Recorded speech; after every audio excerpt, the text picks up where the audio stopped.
খবর শুনছেন দৈনিক সংবাদ চ্যানেল থেকে। আজ জানাবো পশ্চিমবঙ্গ দেশ এবং বিশ্বের বাছাই করা সমস্ত গুরুত্বপূর্ণ তাজা খবর। শুরুতেই জানিয়ে দেব সংবাদ শিরোনাম। ভোটের আগে রণক্ষেত্র জলপাইগুড়ি, বিজেপি নেতার বুকে ছুরি বসালো দুষ্কৃতী, এলাকায় ব্যাপক উত্তেজনা।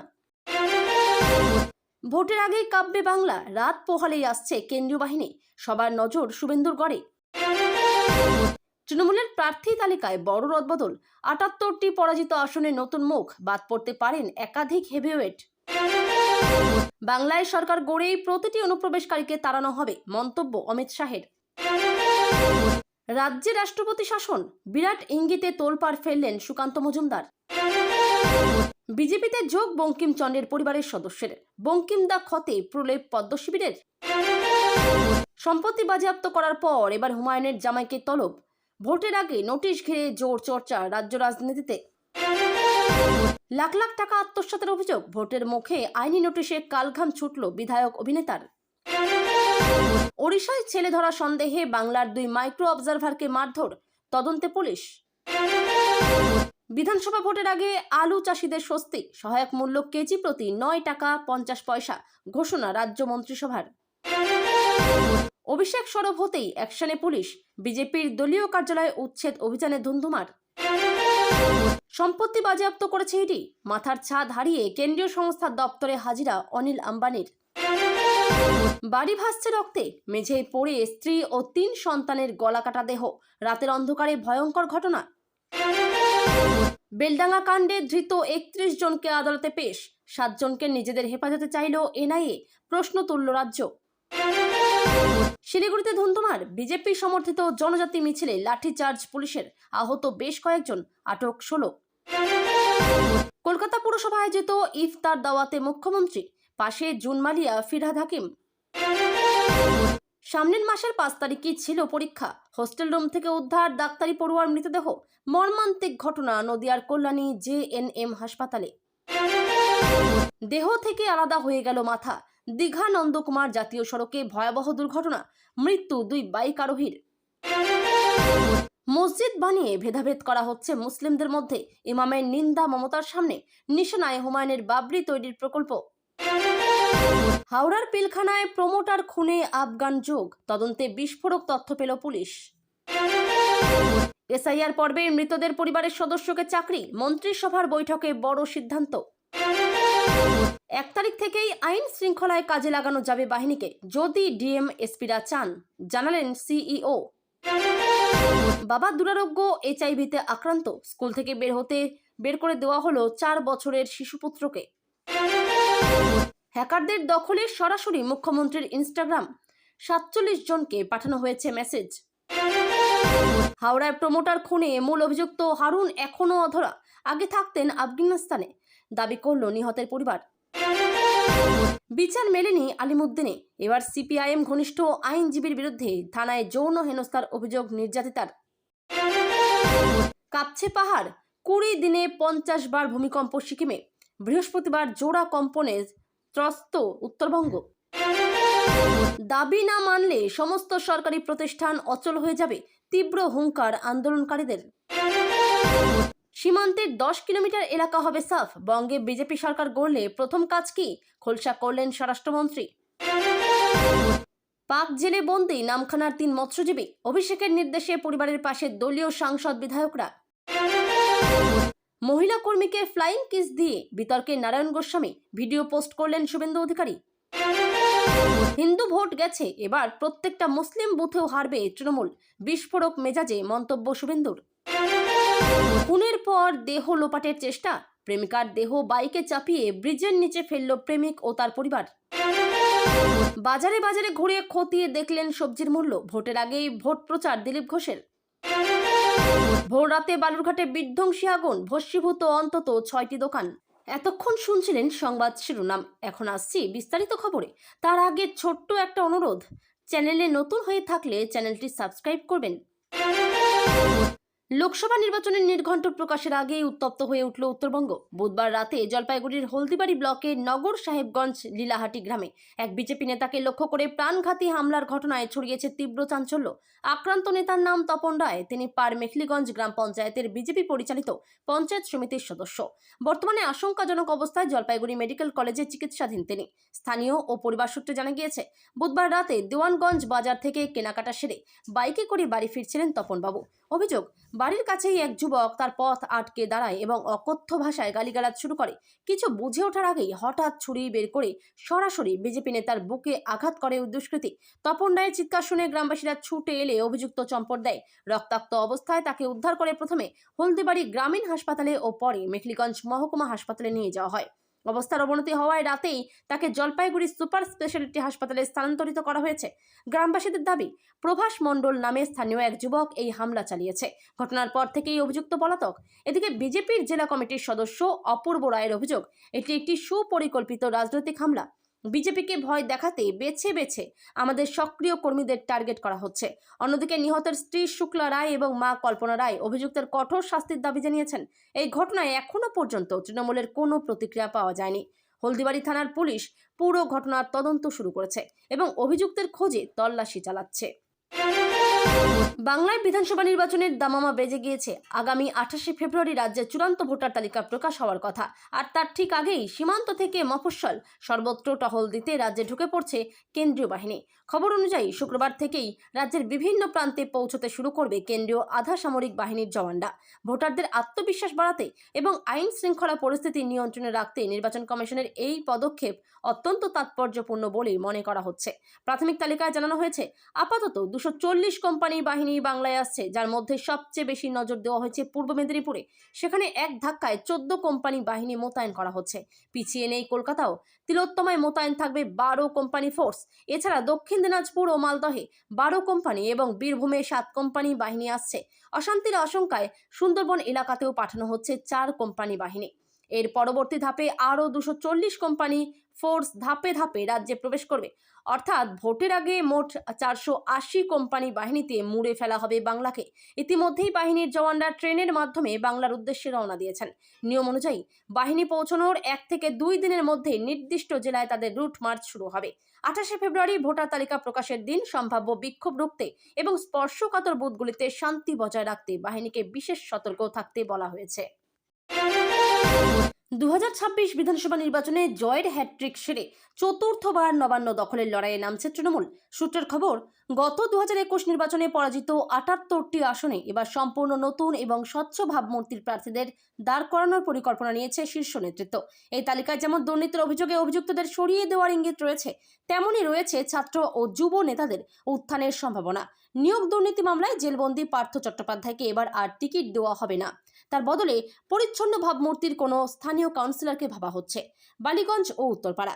বালিগঞ্জের বিধায়ক বাবুল সুপ্রিয়কে তার নিজের এলাকা উত্তরপাড়ায় সরানো হতে পারে।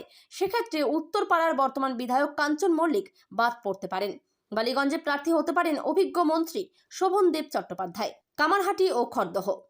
মদন মিত্রকে তার শারীরিক অবস্থার কারণে কামারহাটি থেকে সরিয়ে খড়দহ বা অন্য কোথাও পাঠানোর ভাবনা রয়েছে। নতুন প্রজন্মের এন্ট্রি। ভাঙড়ে নওশাদ সিদ্দিকের বিরুদ্ধে লড়তে পারেন সিপিএম থেকে আসা প্রতীকুর রহমান। এছাড়া দেবাংশু ভট্টাচার্য এবং তৃণাঙ্কুর ভট্টাচার্যের মতো যুব নেতাদেরও গুরুত্বপূর্ণ আসনে দেখা যেতে পারে। উত্তর কলকাতা। স্বর্ণকমল সাহার জায়গায় তার ছেলে সন্দীপন সাহা টিকিট পেতে পারেন বলে প্রবল জল্পনা। আসন্ন পশ্চিমবঙ্গ বিধানসভা নির্বাচনে বিজেপির জয় প্রসঙ্গে দৃঢ় আত্মবিশ্বাস প্রকাশ করলেন কেন্দ্রীয় স্বরাষ্ট্রমন্ত্রী অমিত শাহ। তিনি জোরের সঙ্গে বলেছেন, বিজেপি ক্ষমতায় আসার পর রাজ্য থেকে প্রতিটি অনুপ্রবেশকারীকে বিতাড়িত করা হবে। বিহারের আরারিয়া জেলায় সশস্ত্র সীমাবলের এক অনুষ্ঠানে ভাষণ দেওয়ার সময় অমিত শাহ এই মন্তব্যটি করেন। তিনি স্পষ্ট বলেন, পশ্চিমবঙ্গে ভোট আসন্ন, আমি নিশ্চিত বিজেপি জয়লাভ করবে। নতুন সরকার গঠিত হলে আমরা প্রতিটি অনুপ্রবেশকারীকে বিতাড়িত করব। বিহার, বিশেষ করে সীমাঞ্চল অঞ্চলে অনুপ্রবেশকারীদের বহিষ্কারের প্রক্রিয়া শুরু হবে। গত বছর এই একই ইস্যুতে বিধানসভা নির্বাচনে আমরা জয়লাভ করেছিলাম। বিরোধীরা আমাদের এজেন্ডার সমালোচনা করলেও জনগণ আমাদের পক্ষে রায় দিয়েছিল। শাহের মতে, অনুপ্রবেশ কেবল জাতীয় নিরাপত্তার জন্য হুমকি নয়, এছাড়াও এটি সংশ্লিষ্ট এলাকার জনসংখ্যার ভারসাম্যকেও ব্যাহত করে। অনুপ্রবেশকারীরা সাধারণ মানুষের জন্য বরাদ্দ রেশন ও অন্যান্য নাগরিক সুবিধা ভোগ করে। তিনি সতর্ক করে বলেন, বিহার, ঝাড়খণ্ড পশ্চিমবঙ্গ ও অসম এই ধরনের জনসংখ্যার ভারসাম্যের পরিবর্তনের শিকার হওয়ার সবচেয়ে বেশি ঝুঁকিতে রয়েছে।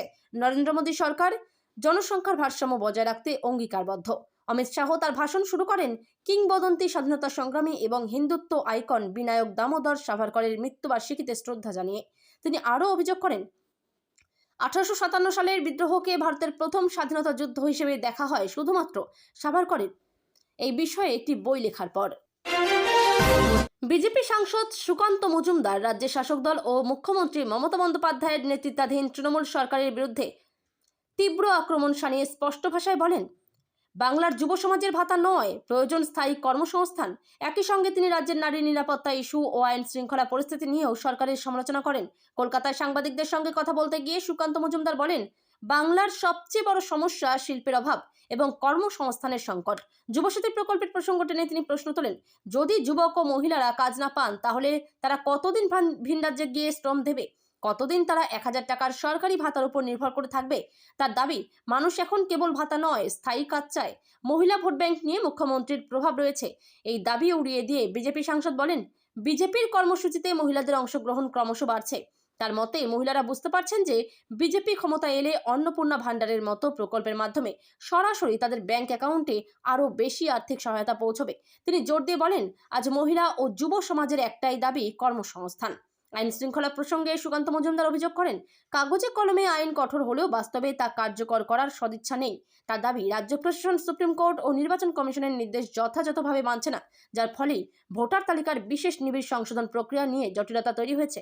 তিনি সতর্ক করে বলেন, সময় মতো এসআইআর ও নির্বাচন না হলে সাংবিধানিক সংকট দেখা দিতে পারে এবং রাজ্যে রাষ্ট্রপতি শাসনের মতো পরিস্থিতিও তৈরি হতে পারে। বন্দে মাতরম গান রচনার 150 বছর উপলক্ষে সংসদের শীতকালীন অধিবেশনে প্রধানমন্ত্রী নরেন্দ্র মোদী বঙ্কিমচন্দ্র চট্টোপাধ্যায়কে বঙ্কিমদা বলে সম্বোধন করেন। বাংলার মনীষীকে অপমানের অভিযোগে বিস্তর সমালোচনার মুখে পড়ে বিজেপি। তার মাত্র কয়েক মাস পরেই বঙ্গ বিজেপিতে যোগ বঙ্কিম পরিবারের সদস্য সৌমিত্র চট্টোপাধ্যায়ের।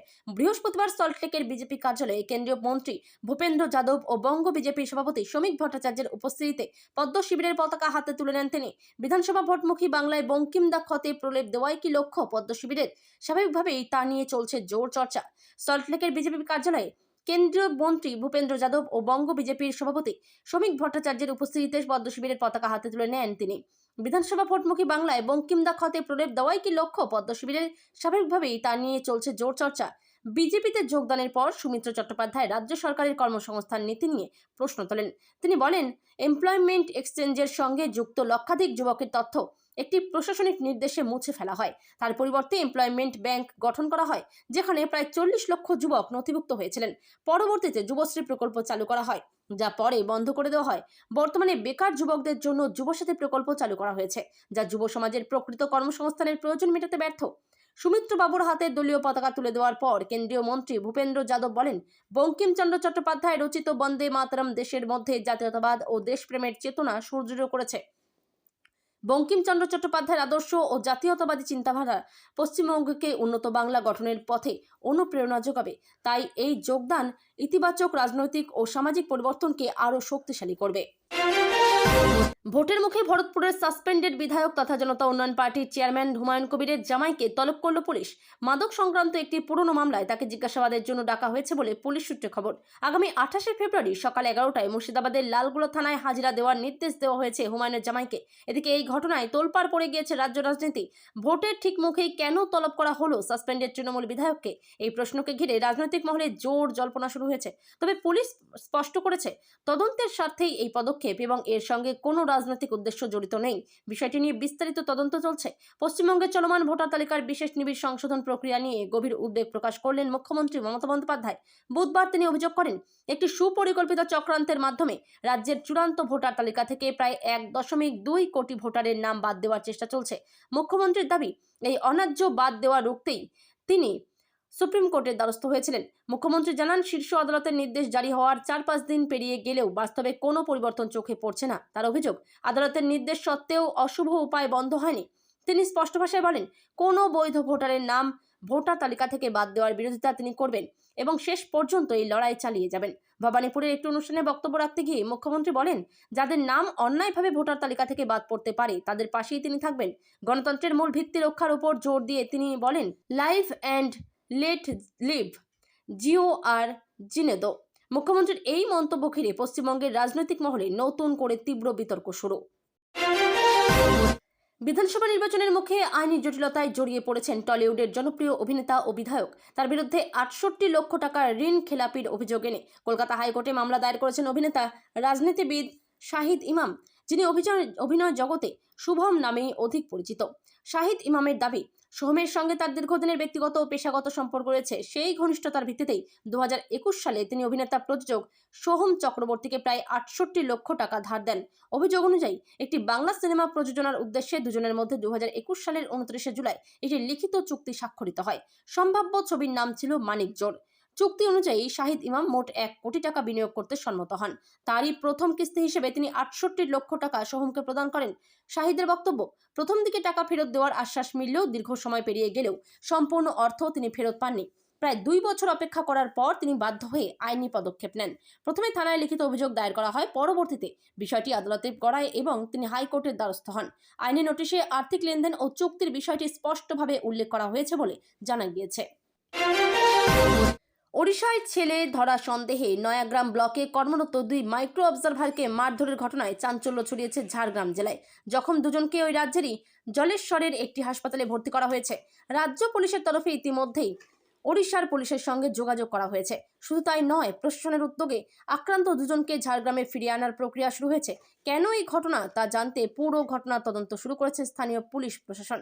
প্রশাসন সূত্রে জানা গিয়েছে, আক্রান্ত দুজনের নাম কৌশিক হাজরা ও সমীক হাজরা। সমীক হাজরা পূর্ব বর্ধমানের একটি রাষ্ট্রায়ত্ত ব্যাংকে কর্মরত এবং নয়াগ্রামে মাইক্রো অবজারভারের দায়িত্বে ছিলেন। তার সঙ্গেই ছিলেন কৌশিকও। বুধবার ব্যক্তিগত কারণে ওড়িশার বালাসোর জেলার রাজনগর এলাকায় গিয়েছিলেন কৌশিক এবং সমীক। সেখানকার কিছু বাসিন্দা তাদের ছেলে ধরা সন্দেহে ঘিরে ধরে মারধর করে বলে অভিযোগ। এমনকি বিকেল পর্যন্ত তাদের স্থানীয় মানুষজন আটকে রাখেন বলেও অভিযোগ। ঘটনায় কৌশিক হাজরা গুরুতর জখম হন। তিনি বাঁকুড়ার রানীবাঁধ এলাকার বাসিন্দা। ঝাড়গ্রামের জেলাশাসক আকাঙ্ক্ষা ভাস্কর জানান, ওড়িশা পুলিশের সঙ্গে যোগাযোগ করা হয়েছে, স্থানীয় থানায় অভিযোগ দায়ের হয়েছে এবং প্রশাসনের তরফে সব রকম সহায়তা করা হচ্ছে। নয়াগ্রামের বিডিও শান্তনু সরকারও ঘটনার সত্যতা স্বীকার করে জানান, বিষয়টি খতিয়ে দেখা হচ্ছে। বৈঠক শেষে পঞ্চায়েত মন্ত্রী তথা রাজ্যের কৃষি উপদেষ্টা প্রদীপ মজুমদার জানান, আগামী মার্চ মাসের শুরু থেকে রাজ্য সরকার কেজি প্রতি 9 টাকা 50 পয়সা দরে আলু কিনবে। বৃহস্পতিবার মুখ্যমন্ত্রী মমতা বন্দ্যোপাধ্যায়ের নেতৃত্বে মন্ত্রিসভার বৈঠক শেষে আলুর সহায়ক মূল্য ঘোষণা করা হয়। বৈঠক শেষে পঞ্চায়েত মন্ত্রী তথা রাজ্যের কৃষি উপদেষ্টা প্রদীপ মজুমদার জানান, আগামী মার্চ মাসের শুরু থেকে রাজ্য সরকার কেজি প্রতি 9 টাকা 50 পয়সা দরে আলু কিনবে। সরকারি সূত্রে জানা গিয়েছে, রাজ্যের আলু উৎপাদনকারী কৃষকদের যাতে কোনোভাবেই লোকসান না হয় সেই লক্ষ্যেই এই পদক্ষেপ। পাশাপাশি বাজারে অভাবী বিক্রি রোধ করতেও সহায়ক মূল্য নির্ধারণ করা হয়েছে। চলতি মরশুমে আলুর ফলন ভালো হওয়ায় বাজার দর পড়ে যাওয়ার আশঙ্কা ছিল, ফলে ক্ষুদ্র ও প্রান্তিক চাষিরা আর্থিক ক্ষতির মুখে পড়তে পারতেন। সেই পরিস্থিতি সামাল দিতেই রাজ্যের এই হস্তক্ষেপ। এর আগেও 5 বার সহায়ক মূল্যে আলু কিনেছে রাজ্য সরকার। 2020 সালে প্রায় 31,000 টন আলু কেনা হয়েছিল। এবার সেই পরিমাণ অনেকটাই বাড়ানোর পরিকল্পনা নেওয়া হয়েছে। সিদ্ধান্ত অনুযায়ী প্রতি কৃষকের কাছ থেকে সর্বোচ্চ 70 বস্তা আলু কেনা হবে। মোট লক্ষ্যমাত্রা ধরা হয়েছে প্রায় 12 লক্ষ টন।